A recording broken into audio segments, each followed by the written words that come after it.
What's going on, everyone? So, the Los Angeles Lakers were taking on the Charlotte Hornets for the first time since the Mark Williams-Knicks trade.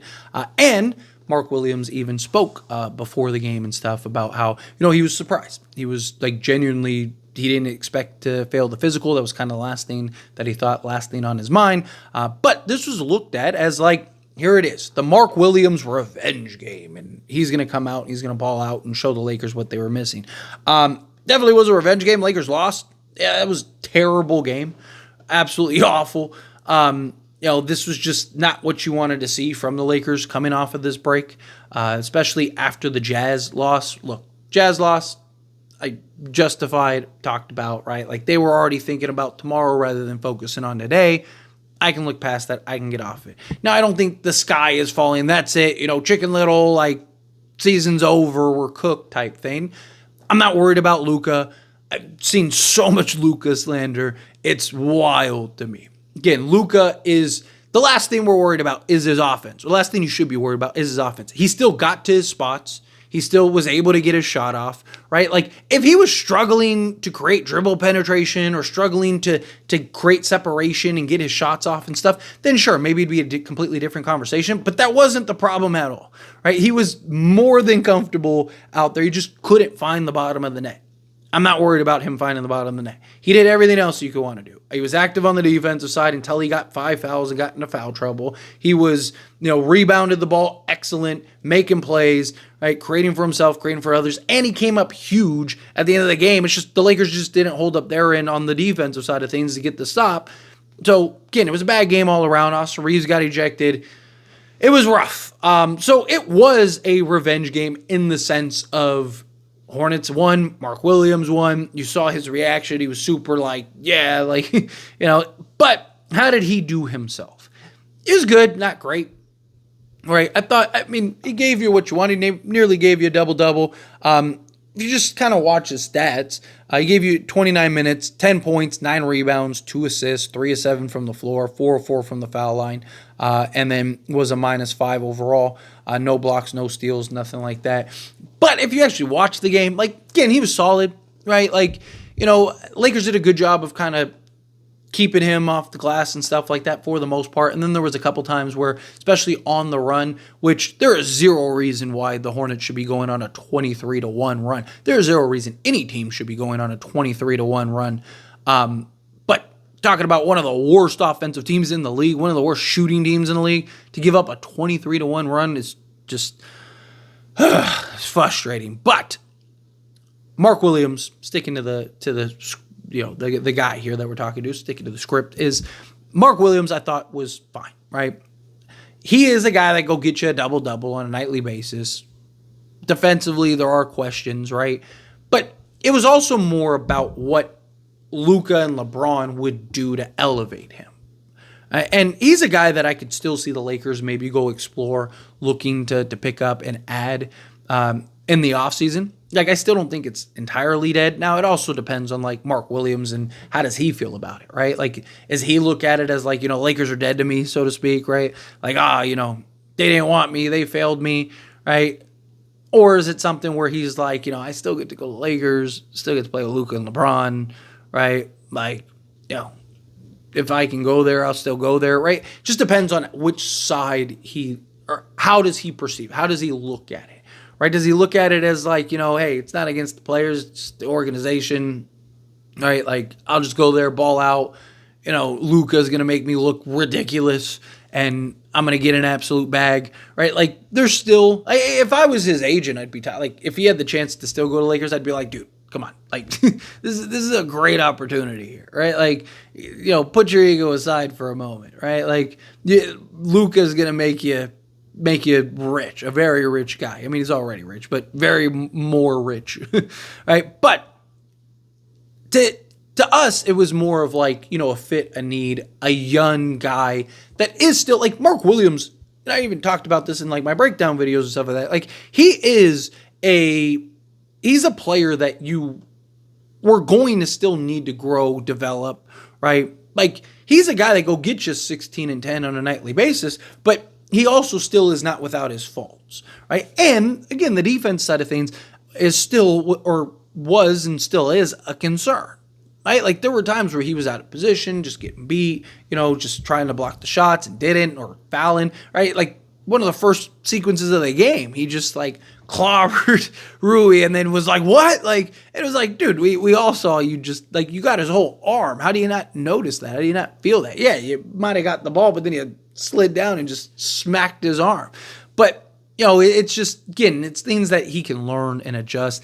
And again, it's very different when you're on a team like the Lakers. I know the Hornets won last night and all that stuff, but come on, like no one's expecting them to win a championship this year. No one's expecting them to be a playoff team even this year, right? Like they're bottoming out. They're trying to tank for draft picks like they do every year. They're perennial, top 5 pick team, right? And that's what it is. So it's hard to want to buy in on the defensive side or really grow and develop on the defense side, especially when you don't have any support defensively, right? Where if he's on a team like the Lakers, he's got guys, Jared Vanderbilt, Dorian Finney-Smith, Gabe Vincent, right? Like he's got these guys that are going to help take the pressure off on the defensive side of things, and he's going to be playing within a system. He's going to be playing within, the confines of the Lakers' defensive schemes, right? So I do think defensively he will and can get better. I mean, he's had great defensive games. He's had monster defensive games, but they're sort of few and far between at times. Where I think on the Lakers, again, like also things would be so much easier for him offensively because Luka's going to create and LeBron is going to create all those things for him, right? So he's a guy that he can focus more energy. He can focus more effort. He can put more investment into the defensive side of things because he can trust that, okay, Luka and LeBron are going to make things incredibly easy, whether it's through the pick and roll or him as the roll man and just catching the lob, whatever, or, him just being in position and getting the ball, right? Like he's going to get the ball in his spots. He's going to get the ball in the best areas possible. Where doesn't really get that, right? Like on a team like the Hornets, right? He has to kind of work for everything. He has to like really exert that energy and effort, particularly on the offensive side, right? Like, they're not constantly looking for him as the roll man or constantly looking for him as that lob threat, right? He's usually generating his offense because he's getting the ball dumped down to him or he's getting a rebound and just kind of going to work himself, right? Like that's usually where that offense generates from. But you look at the game last night, I thought you saw everything you wanted to see from him, right? His ability to run the floor, his ability to be a deterrent at the rim, his ability to rebound, his ability to create shots for himself a bit, right? And then it's just like if you take all those things and then add in what the ceiling raise that Luka would provide him and the ceiling raise that LeBron would provide him, and more so Luka because one, Luka really loves that outlet guy more than LeBron does. LeBron's kind of looks more for the kick out rather than the lob threat, right? Where Luka's constantly keeping an eye on that lob threat, right? I do think LeBron will probably just through that process end up noticing the lob threat more. I feel like he has really personally. But nonetheless, right? Like Luka also is the guy that's going to be here 10 years, right? Like, and that was the idea, having a Mark Williams and a Luka as your kind of duo for now and the future. The two guys that you have as like your staple going forward, the two guys that you're really kind of building, your foundation with. So it would have been nice to kind of get that and kind of see what the progress would be, see how it would pan out. But again, there's also a possibility that he's just pedestrian, right? That he's, it was more about now and the future than it was just right now, right? Like it was more about like, okay, hey, this is a guy that we can grow and develop and have mature over the course of the next, 5-10 years alongside Luka, really kind of build that chemistry, really build those relationships so that way you can put yourself in the best position possible, right? Like that's the idea. That was the goal. And look, I'm not saying he wouldn't have came in. I mean, again, he was 16-10 guy. I think the Lakers with him are probably a contender, like genuinely, right? Because again, he's a guy he's better than Jackson Hayes. He's better than Alex Len. He rebounds better. Right, he can self-create a little bit, right? He can score over either shoulder, things like so. That I don't want to undersell Mark Williams, right? I think Mark Williams is great, but there would have been concerns and quite like he wasn't like, oh, that's it. we just got prime Dwight Howard or something like that, where it's like, dude, the guy's, defensive player of the year, it'd give you 20 and 20 every night. Like, no, it wasn't anything like that. It was just like, hey, he's a very good, gifted, talented, all-star potential type of center that we can have for the next 10 years and really grow and mature with the team and the roster and alongside Luka. And Luka's going to make him look, if he's a 16 and 10 guy right now, what does he look like with Luka? He's probably a 20 and 10 guy at worst, right? Like Luka, you got to imagine Luka's going to count for at least 2 more buckets a game just slotted alongside him. So that was kind of the idea. But again, I thought he was good. I didn't think he was great or anything. I didn't think he was oh man, Lakers really made a mistake. I thought it was just hey, he was good. Right? This wasn't a big old revenge game. Mark Williams came out and gave you a monster, 30-20 game or 30 and 15 game or anything. Nah, he just shy of a double-double, right?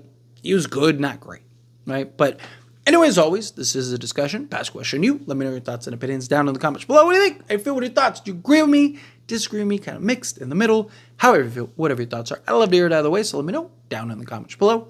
That being said, if you haven't liked this video, hit that like button. Helps me out as we enjoy these types of videos, and I truly appreciate it. Not subscribe to the channel, hit that subscribe button. Turn on the bell notifications.